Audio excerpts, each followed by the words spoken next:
మార్పు చెందక మార్పు చెందడానికి అవకాశము లేక ఉండేటటువంటి వస్తువు ఏదుందో దాని పేరే ఆత్మ. ఆ ఆత్మకి పర్యాయ పదమే సాయి. ఎందుకో తెలుసా అండి? మీరు సాయి అన్న ధ్వని ఒక చోట వినపడుతుంది. అక్షరాలుగా రాసేటప్పుడు శాసాల్లో సా అన్నది ప్రయోగించకుండా షాయి అన్న శబ్దాన్ని ఎక్కడ వాడారు మీరు జ్ఞాపకం తెచ్చుకోండి.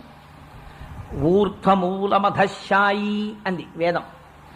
పైకి కిందకి పక్కలకి వ్యాపించినటువంటి కాంతి స్వరూపము ఏదైతే ఉందో దానికి షాయి అని పేరు శబ్దరూపంగా.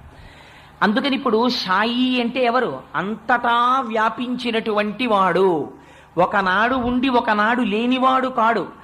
ఎప్పుడూ కాలమునకు దేశమునకు లొంగనివాడై సర్వకాలముల యందు సర్వత్ర వ్యాపించిన వాడెవడున్నారో వారికి షాయి అని పేరు. మీరు మరొక రకంగా